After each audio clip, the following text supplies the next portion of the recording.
Hello and welcome to the Press Start podcast, Press Start Australia's weekly video game discussion podcast. I'm your host, Ewan, and I'm joined today by my fellow gamers and co-hosts, Shannon. Hello. And James. Hello. Look, if you are not watching the video version of this podcast over on Press Start Australia's YouTube channel, you're missing out, because if you are watching it, you will see why I got thrown off in the intro. We have Shannon with a headpiece of his own. You just didn't know who was here with you. But you had to really think about it. Is it Donkey Kong himself? I don't know. And James just wearing the most amazing headpiece. Is it staying on for the whole show, do you reckon? Or are you going to sweat out of it? It is pretty hot here, but we'll see how we go. I have backup. I have headbands to switch to if need be. Every segment, you can swap out and give us a new costume change. Yeah. Look, of course, today we are going to be talking about the Nintendo Direct that happened just last night as of recording this. But first, I do want to quickly check in with you both. Have either of you played the Alan Wake 2 DLC yet? I've gone back to the main game to finish it off to get to it, but no, I haven't got to the DLC yet. It did prompt me in the game, which I liked, to jump in. To jump into the DLC? As in, I was reading about it. They've tied it into the game, so at the specific moments where it makes sense, you can natively go into the DLC. That's very cool. Sorry, just a little tidbit. Yeah, I didn't know they had done that. That's a nice way to do it. Sorry, James, I thought you were about to say something. No. James doesn't believe me. I just Nice think reports. only Shannon would be excited when a game advertises DLC to him. No, it wasn't advertising. It was there was a TV, and you could jump into the DLC moment. But there's no point to. No, that doesn't matter. Yeah. I'll take that up with okay. What's his face? Sam McCready. Who's Sam McCready? I don't know. What's his name? Sam Lake. It's escaping me. Sam Lake. Yeah, anyway, talk about what you liked. You didn't love it, did you, James? Yeah, James, I want to hear from you first. What did you like about it? Or did you not like it? No, I didn't. Okay, no, I didn't not like it. I just I really like Remedy, obviously, and this is a very Remedy-esque kind of DLC, but I don't like alternate plots or what if scenarios, only because there's just still so much untapped potential with the Alan Wake world, I guess. And I know that a lot of that will be coming with Lake House. But I don't know, I did feel the one with Jesse especially, that felt very, kind of whatever. That was a really exciting kind of potential crossover moment. The third one is really good. And the first one, I get why people like it, but, I don't know. I didn't hate it, I just didn't love it. How long are they? The whole thing I finished in 3.5, 4 hours, I reckon. Probably less. I did take breaks to make hot drinks because it was the night time. I don't know why people need to know that, but now they do. But I did like them, but I just think with Alan Wake 2, it was a horror game, and a lot of it was, a lot of that tension, the horror is kind of gone with this DLC. And when I first picked up my gun and I had 300 bullets, I was like, oh, I see they're not going to be going for a horror vibe. Okay, I'm glad that wasn't just me, because I thought I must have turned the difficulty down to finish off the platinum or something, and I was do I just have a stupid amount of bullets? Nah, yeah, so it definitely felt, and I guess maybe they were going for, say, American Nightmare, which there was a lot of arena-based shooting there and stuff. Yeah. But this just didn't feel a lot new. And there is an amazing, a very, very cool kind of hook at the end of the third one, which is going to be important, I think, going forward. But getting to that point, it did just feel a lot of just, reshuffled things from the base game. Just, I'm not expecting DLC to be brand new. I know we're probably saying this on the eve of Erdtree coming out for Elden Ring, but, I don't know, it just felt a little bit cheap. Yeah, I think, ultimately these... they're just kind of fun romp within the world of Alan Wake, as opposed to being a meaningful contribution to the lore in any sort of way. I think the first one with the number one fan, the lady working in the diner, was a really nice introduction to it, because it's just so ridiculous. And yeah, like just to kind of, I keep all my equipment in the back and you walk in and it's just like a fully stocked gun room and she goes out there and it's just very kind of tongue-in-cheek and satirical and imagining Scratch as like this kind of like macho biker dude with this false and he was facade. literally called like bad boy. Like, yeah, it's definitely like funny. Like the first one is meant to be funny. I think they nailed that. It's just, I think I really just have issues with the middle one, which I think just doesn't really do anything. The Jesse one. Yeah. That's kind of very much just like I think it's the one that's most true to the Alan Wake experience, but yeah, it's just very much like paint by numbers kind of typical area, I guess, in solving some of the puzzles in there. And yeah, I was kind of like playing through it thinking maybe the ending of it was a bit more impactful, but then I realized it was all just like a what if scenario. So it didn't really kind of contribute to the lore and anything. I am curious about what you think was like so important about the end of the third one, which kind of centers on the Sheriff Quantum Break character. We'll talk about it later because we should talk about it after the show. I don't want to spoil it for anyone. It's pretty clear though, like, but we'll see. I guess maybe I just can't remember how it ended. But yeah, we'll talk about it after the show.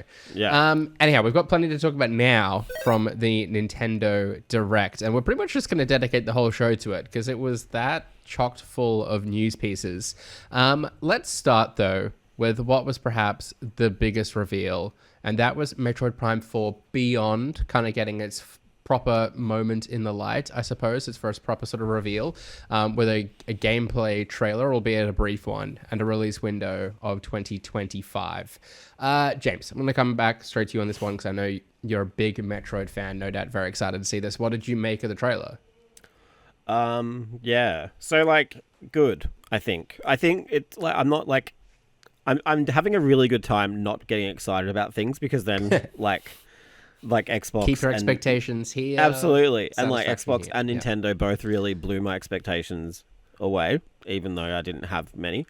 But yeah, it looks good. I think the thing that really excites me the most about this, I was saying to one of my friends this morning, is like, I looked at that trailer, and while there was new stuff in there, I didn't know if it was like a remaster or a new game. And I say that in a positive way because it feels just like the first three games.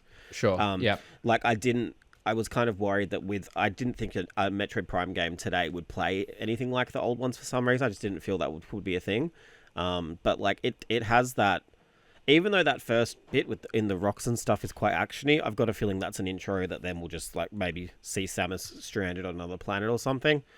Because that second bit where she walks out into the jungle and it looks up and it's got that old Metroid Prime music that's been rearranged. That's like peak, like perfect vibe, like atmosphere for Metroid Prime. So I am very excited. I'm also excited that they're kind of sticking to their guns, and the bad guy in this Psylocke, he was kind of teased to be the bad guy in the DS game that released way before Dread, way before anything else. You know what I mean? So like, was that the demo? Did a game ever come out? Yeah, Hunters was a full game. So okay, yeah. So in that game, you hunt down bounty hunters, and Psylocke gets away, and he's kind of been implied to be this like kind of rival to Samus, I guess, in a way. So I'm sure they'll catch up new people. Nintendo's pretty good at that, but yeah, I'm excited to see it actually is moving that storyline forward too. I thought with the reboot and such a long time, they might have kind of dropped it, but it does feel like it's quite authentic to whatever they had planned originally. Yeah, you've just reminded me. I actually played Metroid Prime Hunters on the DS back in the day. I don't think I finished it because I don't remember that ending, but I would have played a good chunk of it. Because you got a demo cartridge with the DS, initially. Yeah, first hunt, it was called. And that was all there was for ages. That and Mario 64 for like a year. And I think it even had did it have online? I feel like that was one of the first online games, and it was just like a weird first-person shooter. Yeah, it was or like a LAN sort of thing. You had to have the little thumb strap, like you use that to aim on the bottom screen. Yeah, I don't know if you remember that or not. Good times. But yeah, I think it looks really good. I haven't seen anyone be negative about it yet, and normally you do around the internet. I think the vibe is that everyone is just happy that it's here after 8 years, right? Like, and like clearly it restarted like halfway through after years and years, which never happens with Nintendo. Like they'd never have publicly admitted something like that before. And besides Metroid totally Dread, I guess it seems to be like a Metroid problem. Like yeah. So I don't know. For me, like I'm not the biggest Metroid guy. Like I feel like I probably played all of them. I appreciate it. Like it looks what I'd expect it to look like. It didn't like blow me away. I'm keen to see like how it obviously plays into the Switch 2, which I think we'll talk about. But I think in terms of just keeping people excited, like giving people a taste, playing into what Metroid Prime is, I think it did well and did what it needed to. I think a lot of the excitement doesn't come from what it looks like for me. It was just the fact that it exists and and it's like running. I reckon it's worth discussing now. Like the way that it's presented in the trailer, does that look like a current Switch game to you, or like is it only like that they get kind of smooth frame rates on the new? It's Switch? so hard because in this direct, like there were games that looked good and games that looked awful, right? So like in the spectrum of like how games look on the Switch now, like it wouldn't. Like Zelda looked great, and like that was like fully open world, and like Metroid Prime, like we're not expecting we're expecting it to be open, but like it's still going to be levels, right? So I think it's not, it's plausible to me that it's not plausible that this wouldn't have been running on the original Switch. I don't think Nintendo would be giving anything about the Switch 2 at this point, so I don't think there's going to be like some moment where they're like, oh, this was actually running on the new Switch. I think it is running on the Switch in this. I think this will be flagship game though. Yeah, I think it'll come out around the same time. I think there'll be both SKUs, kind of like Breath of the Wild was for the Wii U. 100%. And I think they'll kind of use that to lean into the fact that it's going to be backwards compatible, the new Switch. Like it'd be awesome if like the one cartridge kind of plays on both, but whether or not that's the case, I don't know. I think that's going to really limit it, because like the Switch when it came out was old technology, let alone now. Like it's going to be really hard for them to say like, I don't think it'll be backwards compatible. It will be. Sorry, I don't think like it'll be forwards compatible in a way that like you chuck that chip in and it will play better on the Switch 2. Like I think there will be a dedicated Switch port. Just like, do you remember like the DS Lite had a Game Boy port for like a few years until they released the DSi and stuff. Like I think that the early adopters, I can see that maybe happening. But we'll see. I don't know. Yeah.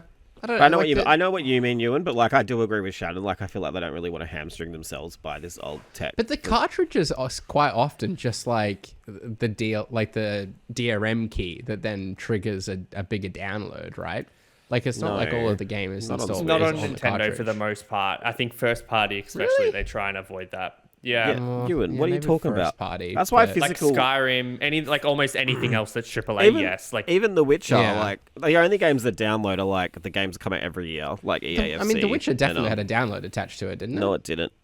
It was all on the chip. It was all on the cartridge. Yeah, and that's because CD Projekt Red fished that money out. Like it's a cost thing.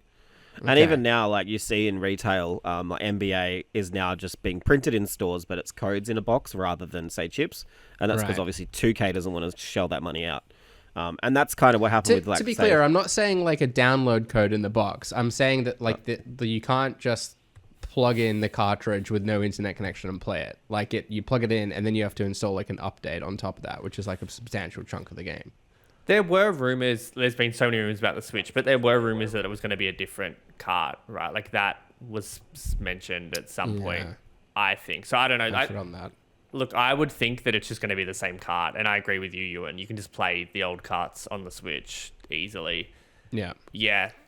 Anyhow, we're probably getting into the weeds. We got plenty more to talk about. We'll have a lot of time to talk about this. Regardless, I think this will 100% be a Switch 2 launch title. I think it's going to be, like, Nintendo have never shied away from the fact that, like, you can play this on the old console, but this is, like, our launch title, and, like, this is what it does better, like, with Breath of the Wild and Twilight Princess. So, like, I think it's going to be a great game, as Metroid has been in the past, to show off the capability of the new console. So that's exciting, I think.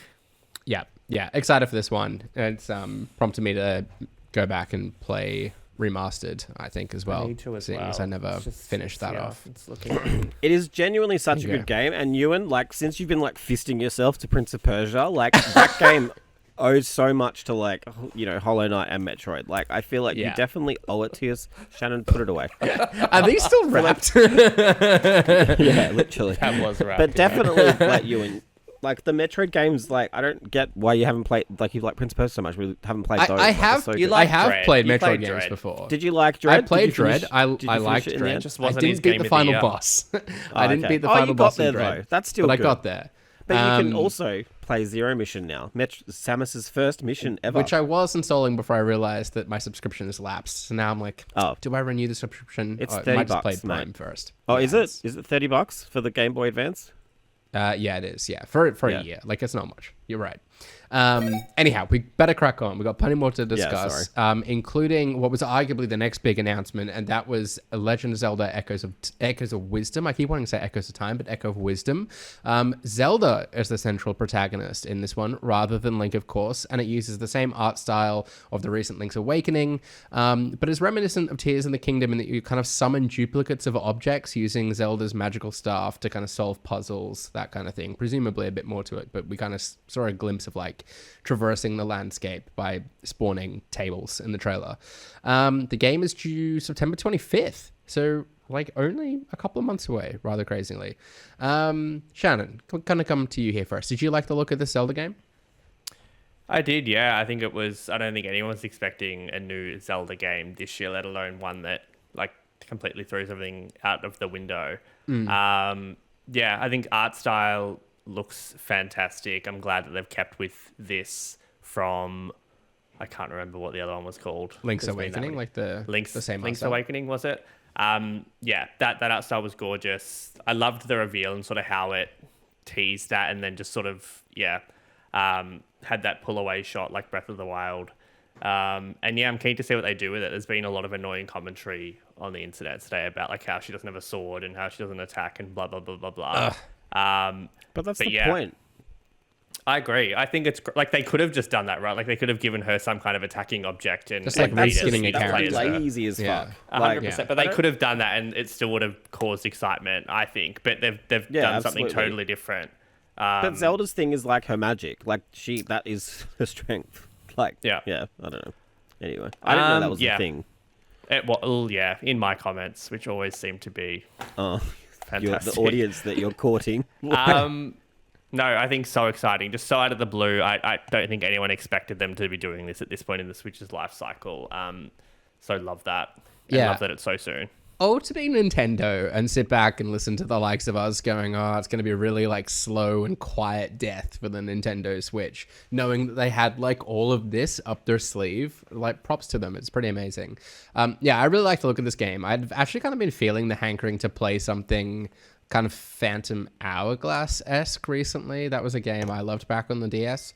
And I, granted, there's a fair few options to me on the Switch now, but having a new one kind of coming out in September, I'm really stoked to play this. I think it looks great. I love the kind of puzzle-solving opportunities that this kind of mechanic presents to itself.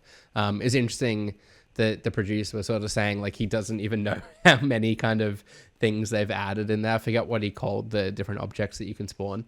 But yeah, that's kind of exciting. It sounds like there could be tons of kind of possibilities to solve different puzzles or navigate the landscape or defeat enemies. I don't quite know how it's all going to work, but it looks really cool. Do you agree, James? You excited for this one? I think this is a great idea. I think, like Shannon kind of said, I feel like we were kind of expecting a lot of remakes and ports to kind of fill the rest of the year, and to get something original, and that almost looks like it kind of like transposes those like Breath of the Wild / Tears of the Kingdom sensibilities into like classic 2D Zelda is really fucking cool. And then even just like Zelda is cool. Like, I feel like she should have been playable in the last two like main lines, so to have her in this is really great. I think it's cool. I will it. say I like, hope it feels like Nintendo's in a really good place of like kind of giving the full breadth of their characters kind of like the spotlight at times and like kind of building out their IPs and stuff. Maybe that's just my feeling, and they've actually been at this for a while. But yeah, like Princess Peach getting her own game earlier in the year as well. Obviously, like Donkey Kong's getting some love in this Direct as well, which we'll get to in a moment. James obviously excited for that, but like it just seems like it feels like they see the value in the IPs. Maybe that's kind of off the back of the movie doing well, that kind of thing. But there seems to be like lots of investment in their strengths at the moment, which is really cool to see. Look, speaking of new games, there was also a new. I'm actually going to read what I wrote because I was proud of what I wrote. It's been 9 years since they last teamed up together, but everyone's favorite Italian brother plumber duo is back in Mario and Luigi Brothership, coming November 7th.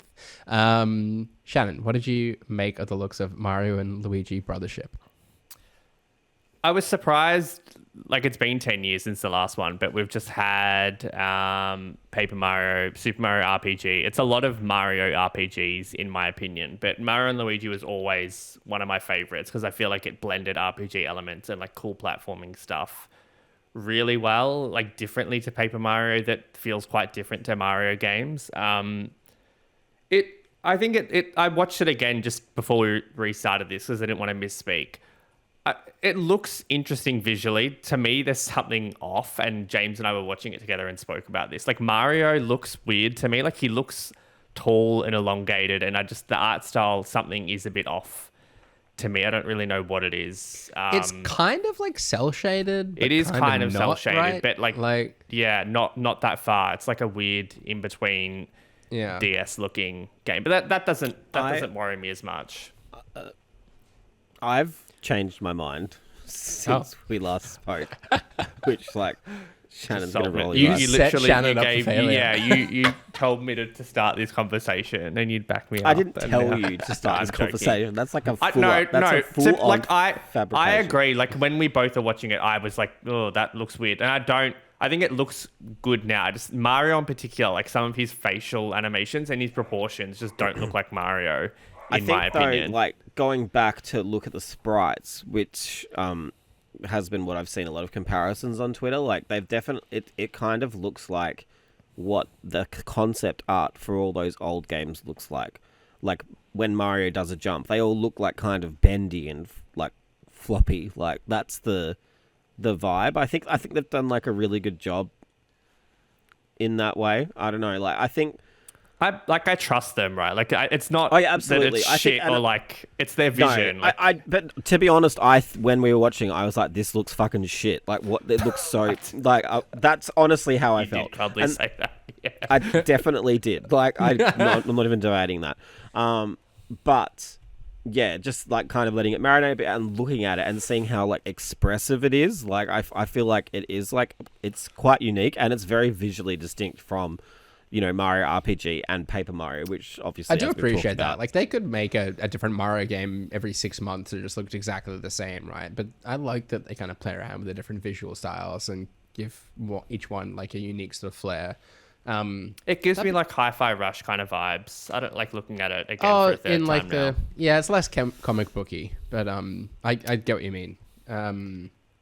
Look, I think at this point again, like I don't think anyone expected there to be so many new games. Like if you told me a new Mario and Luigi game was coming, I would have said it's going to be a port of the 15 that they could have pulled from anywhere else. So like even looking at Peach, she just doesn't look how I'd expect it anyway. Oh my god. I think it's great. I think it's cool. You can like even see his eyebrows through his hat. Like that's like such a weird thing. They're just floating there. Really, yeah. So like we've like placed a lot of emphasis on the visuals of the game, but like, is anyone particularly excited about the mechanics of it and the gameplay that's presented? No, me neither. Okay, I'm glad you said it because I think it'll be. I have good. so little interest in playing this game. Oh, really? Okay. You were sarcastic. I'm being legit. Who said that? Wait, I couldn't. Who said they had no interest? Me. Yeah. This does not look like my kind of Mario game, to be honest. I'm RPG'd out, I think. Like, I do maybe feel that a little bit. Ewan can't say that, though. He hasn't played I haven't touched RPG. Yeah, like, it's not my... I just have no interest in it. I just think the timing of it is weird, like, considering Super Mario RPG was, 20 years old? Paper Mario was, 10 to 15 years? Like, why... You'd spread them out a bit, in my opinion, knowing you've got a new game coming this year. But Mario and Luigi's stronger than ever, as evident as on our heads. So can you explain it to me? Like, is this so there's like kind of platforming sections, but then you end up in like a enemy encounter and then it becomes turn-based? Is that how it works?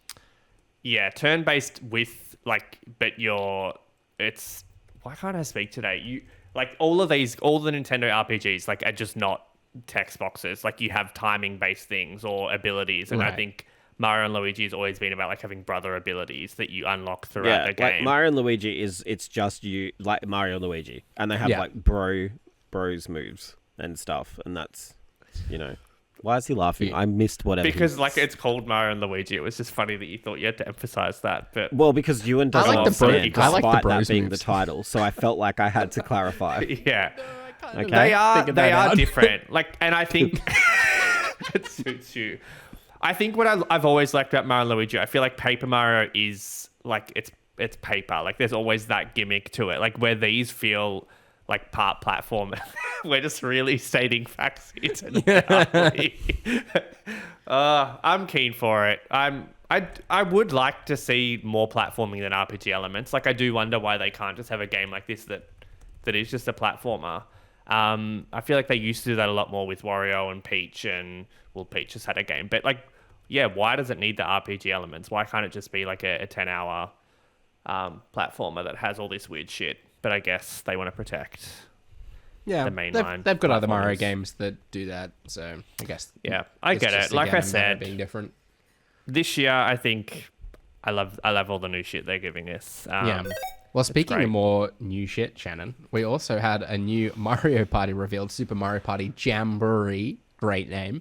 It includes heaps of modes, online 20-player modes, and some returning boards from older games as well. It's out October 17th, so if you're keeping track, that's a new game out September, a new game out October, and a new game out November. There's also one coming in January too, which we'll get into in a moment.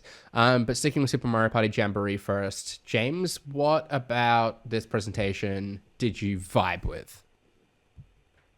Like besides Mario Party? Like, no. Specifically about Mario Party. Did you like the look of the game? Sorry. Did you vibe with it?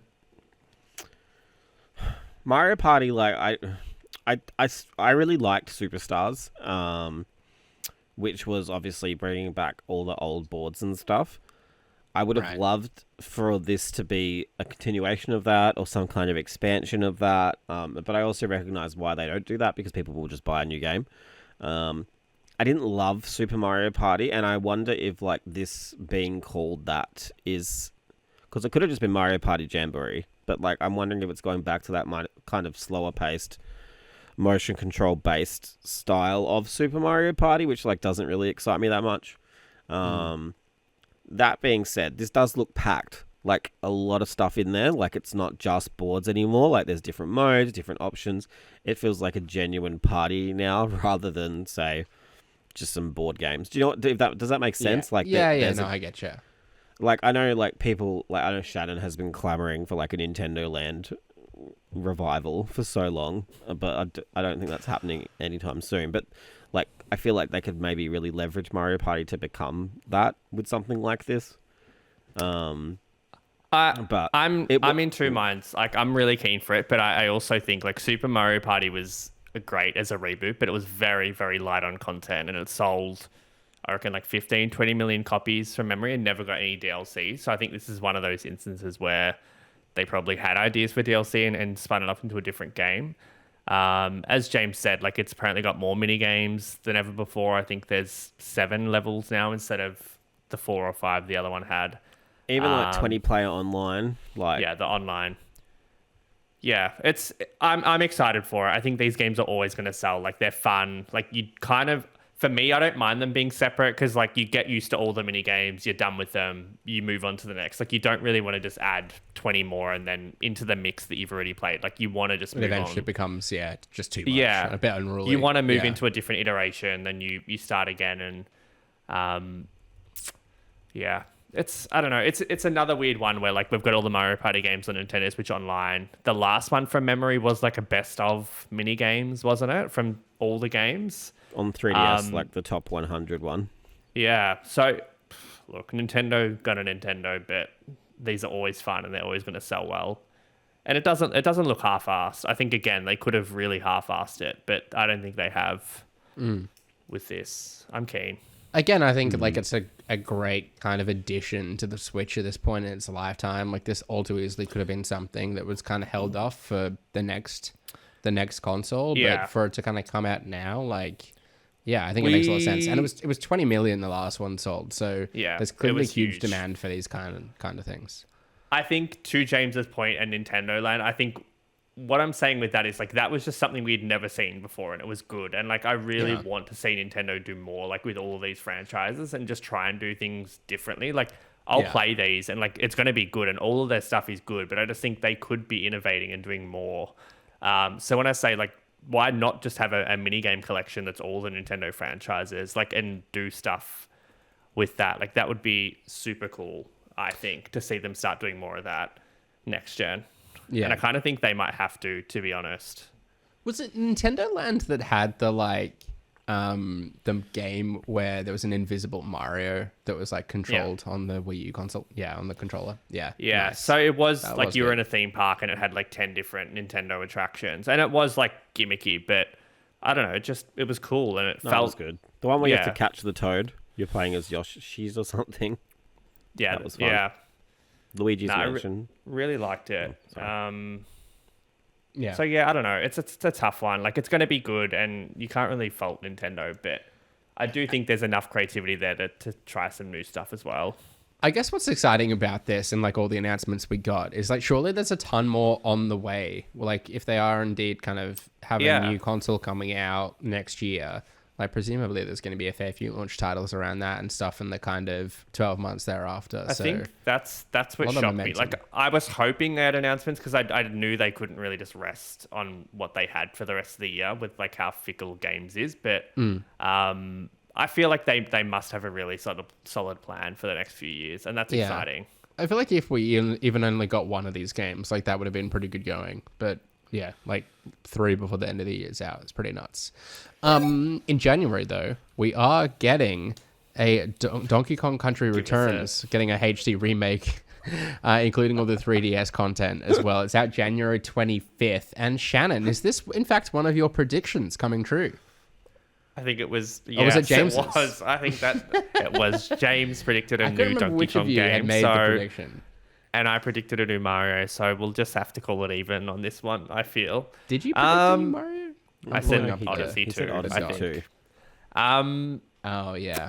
This is, I don't know, this is another one where it's like, you could have just put Wii on Nintendo Switch Online and then we'd have this game, but like, then I also want to play it in nice HD, and like I would play it again because I haven't played it since the Wii came out, so I don't know. It's just, they're always going to win. So my feeling about this is I'm actually, like you, and I'm not actually excited for it at all. Like I've played these games so many times. Like I'm kind of ready for a new Donkey Kong experience, I say, with this giant hat on my head. I'm shocked. And my tie. So Lots of people haven't, and that's where it gets tricky. No, but this is okay. No, this is my issue, right? So, like, I feel like don't laugh at me.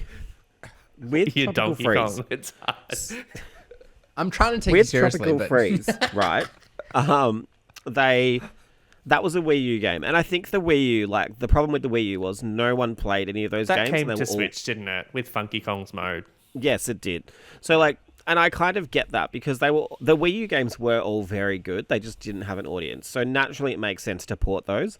Literally everyone owned a fucking Wii. Like, and I know this that was like Donkey Kong's return in like this absolutely. aspect. Like, and it's also inferior to like Tropical Freeze in my opinion. And I don't think many people would disagree. But yeah, I don't know. It just feels a little bit unnecessary at this point. I would have loved to have seen a collection with like the first 3 and like Tropical Freeze and this like that, but I know they're never going to do that because then it's like everything at once. They're not really a collection, like as Luigi's Mansion next week, kind of. Yeah. I don't think they're a collection company. No. But yeah, I don't know, Ewan. Like, I think it's great that this game is because it is a good game. Like, I'm not gonna. It's a very good game. Amazing level design, amazing soundtrack. Like a very solid platformer. But I just don't know if I don't know. Depends on what else is out in January for me. But like, I don't know if I'm really super keen to revisit this, especially given I've played these games so much already. It could also just came be like to a 3DS, means of like it was Wii and then 3DS. Yeah. And I had to play both for review. I don't know who I was reviewing them for, but and you'll have to do it again come January. yeah. I've already played that game twice, so like I don't know. I don't know if the HD jump is enough to entice me again. Yeah, I sort of feel like it could be a reasonably like low resource intensive kind of way to kind of dip their toes back in and maybe kind of like retest kind of Donkey Kong sort of in today's ecosystem and kind of see what the reaction. You say retest, they've just built a multi-million-dollar expansion for their park centered around him. Like I'm sure they're confident. Fair point. And at the end of the day, like it's hard to fault them because it's going to sell millions of copies. Like I just think he deserves better. He does deserve better, but so do all of these franchises. No, not Fire Emblem. No, well, that deserves nothing. Sorry to anyone listening who likes Fire Emblem, but it is trash. I'm not. But like, I love everything else that Nintendo does. Yeah, I don't know. Look from where they were in the Wii U era, and like they were never going to go bankrupt, but like it was nearly over for them. So like, I'm glad that they at least have their business shit together.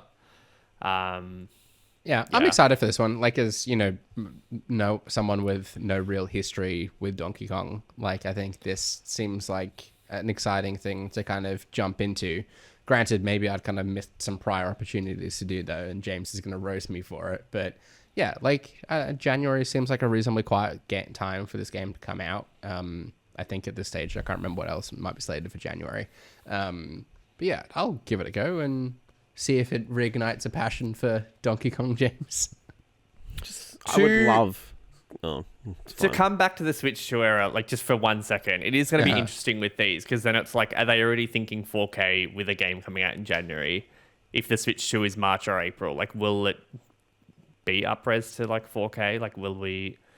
I hope it will. I feel like that's going to be really sporadic and like case by case. I don't think there'll be like any sort of blanket, like every kind of game that you bring over from your Switch library is now going to run at this resolution or whatever. I think it's just going to be... I will want it to though. Like, we keep veering into this conversation about the new Switch, but I do feel like the Tears of the Kingdom code had references to higher resolutions in it.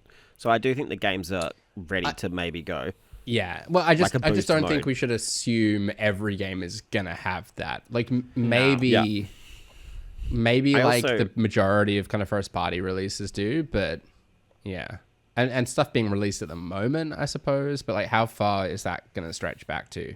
Like Tears of the Kingdom, yes. Breath of the Wild, maybe not. Sure. I don't know. That's just kind of... We'll talk about it when it gets announced. We'll have to play and see. And hopefully it's not too far away.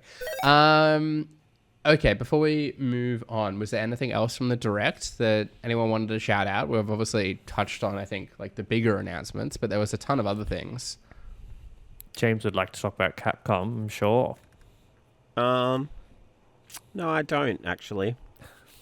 No? Nothing else you want to shout out? I think it's cool that Capcom is still bringing back stuff, from their catalog that's not available anywhere else. Like this Ace Attorney collection, it's the last of the 2 Ace Attorney games that haven't been remastered, so now they're all available on modern platforms, which I think is really cool and I think really important.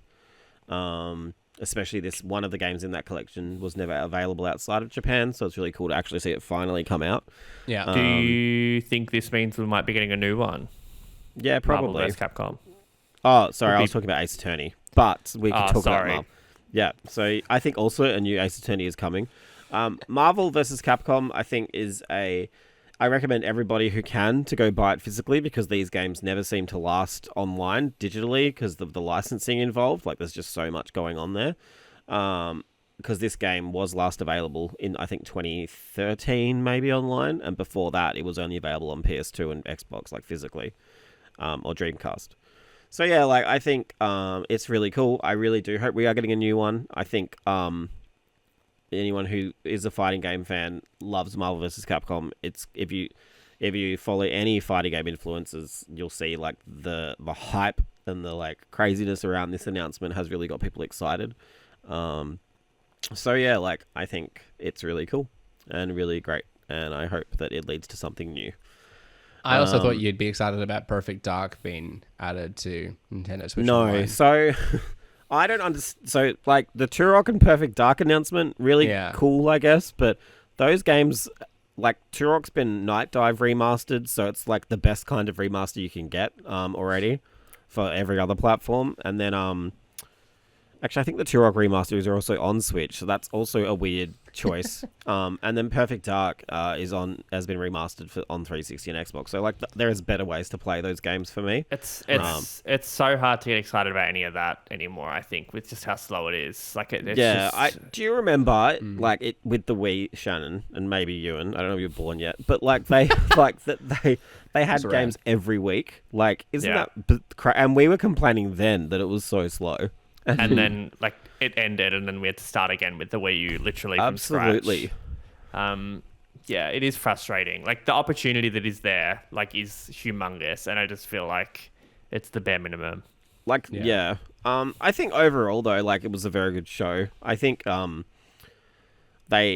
really highlights kind of in this period of time how kind of solid Nintendo's like business model or pipeline is. We know that if they finish games, then just sit on them for months just so they have this kind of solid schedule.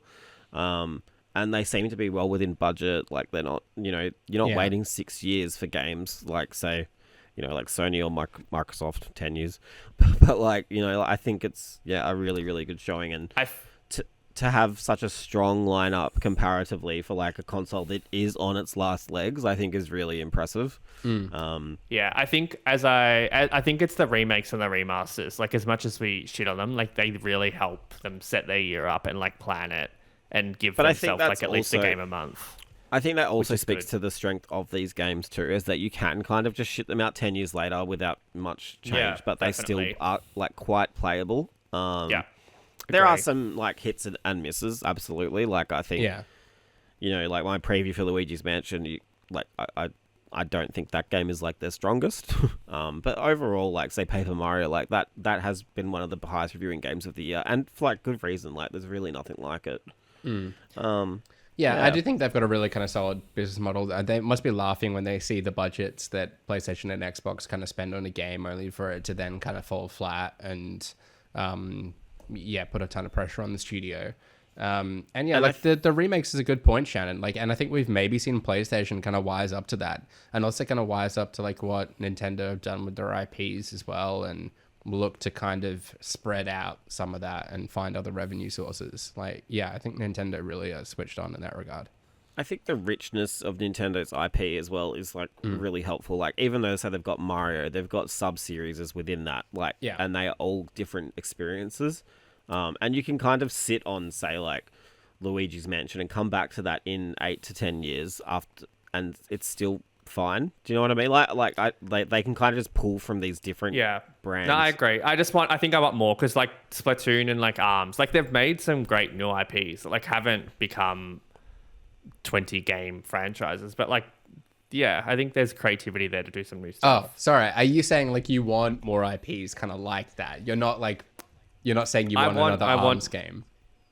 I liked ARMS. I think it was it was fine for what it was. Yeah, I just want them to do newer stuff like that. I think they've got the best minds in the gaming industry. So why not? It would be kind of cool if we saw like a new IP from Nintendo kind of every couple of years or so, and it was kind of from a team with history making, Mario any of their games could have any character in it and they'd be good, right? Like mechanically they're sound. So we'll see what agree happens. With that. Cool. All right. Well, that's plenty Nintendo chat. I do have a rapid fire question for you before we move on to the Wiki. And James, this kind of comes courtesy of you. An Uncharted movie sequel is officially in the works. That was confirmed this past week. And you pointed out on Twitter, James, that actually the first Uncharted movie grows more than the latest Indiana Jones, which was like the Dial of Destiny or something. Was that what it was called?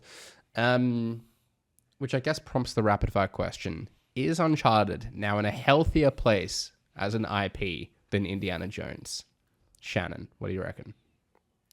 Yes, definitely. I feel like scandalous, but yes.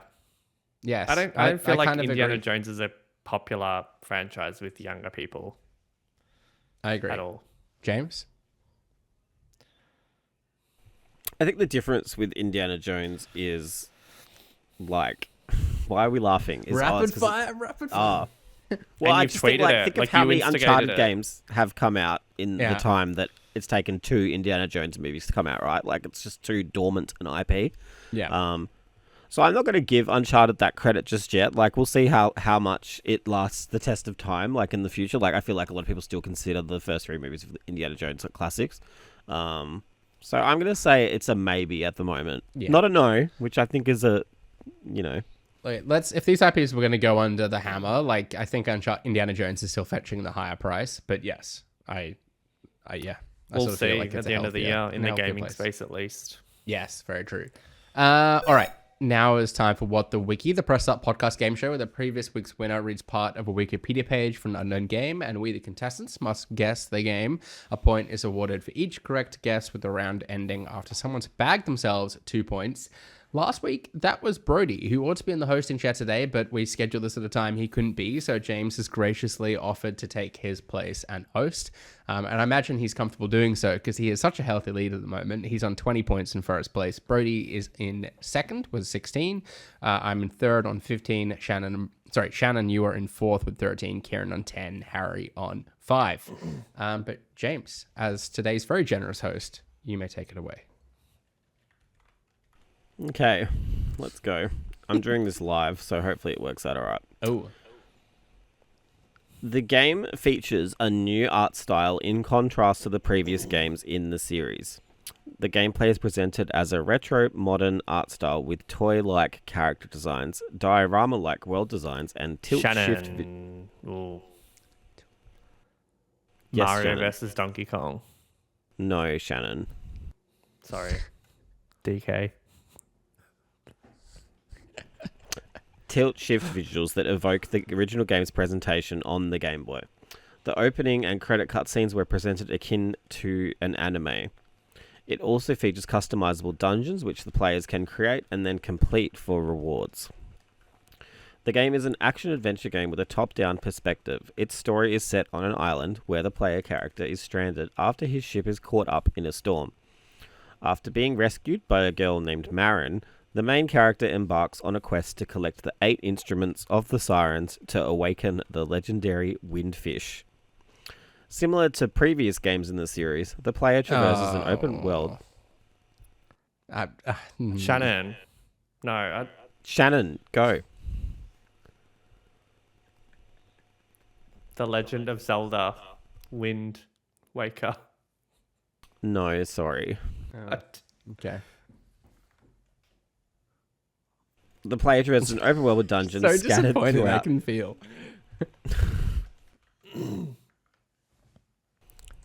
Did you just mute Sorry, yourself? technical issues. Very big technical difficulties. In contrast to other top-down games in the series, this game allows the player to jump over obstacles onto platforms and also features side-scrolling platforming sections. I can't believe you guys don't have this. I've got to look it up. I don't... I feel like I could have a guess at the series, but do I know which one it is? Okay, It's 2 Zelda, secs. right? Is it? I don't Okay. know. The game was announced We're via a hopeless. trailer showcased during a Nintendo Direct presentation in February 2019 and was Shannon. showcased with a demo that June. The game is published by Nintendo and released on September 2019. Shannon. Yes, The Shannon. Legend of Zelda. Link's Awakening. It is. Congratulations, Shannon. Yeah, put that together at the end. Well done, Shannon. Thank you. Put us out of our misery. I was going to go with like Phantom Hourglass, Spirit Tracks. Like it wasn't going to be my next guess. Spirit until very Tracks. I late. forgot. Spirit Tracks. Okay. I know. So many I've not played. New to this game is the mic minigames. Players must say words into the provided microphone to perform different actions. The majority of these games can be obtained by stopping on the space at the end of solo mode. This is the Shannon. worst written Stopping entry, on by the way. space limits. In this game, up to 4 players Shannon. can take turns moving on board games. Yes, Shannon. Mario Party 5. No, Shannon. Ewan. Sorry. Mario Party 7. No, Ewan. Shannon. Sorry. It's going to be Yes, something that Shannon. was like DS era, right? Mario Party 4. No, Shannon. Ewan. Is it Mario Party DS? No, Ewan. Shannon. Oh my god, yes, Shannon. Mario Party 6. It is Mario Party 6. Oh my god. I should have just split the pack. I thought Damn you it. had me then. I knew it was a GameCube one. Fuck me, that was a queen sweep for Shannon too. So he's leapfrogged me and now up with Brody in second place. God damn it. What are these Nintendo games, honestly? Why do we never play the multiplayer games that I spend most of my hours playing? Huh? Hey, this is the one time I feel like I'm allowed to pick just Nintendo games for this Yeah, episode. And fair enough. I tried to pick stuff. Yeah, I don't know. Donkey Kong's favorites. With that, let's bring an end to what was this week's episode of the Press Start podcast. Subscribe to us on Listen or the podcast service of your choice. Follow us at press.au and visit the site, of course, at pressstart.com.au. There you'll find a full roundup of all of the announcements at the Direct this week with video trailers and all of James's kind of thoughts packaged up into often quite humorous paragraphs. We've been joined today by Shannon. Yeah, you can follow me at Shannon Grixty. And special guest gracing us with his presence, it was Donkey Kong. Yeah. You can find me on X at Jams, ATJAMZ. And I've been your host, Ewan. You can follow me on socials at Ewan_Roxborough. Thanks again for tuning in. And until next time, happy gaming. Bye. Bye. I thought I heard someone playing the theme song.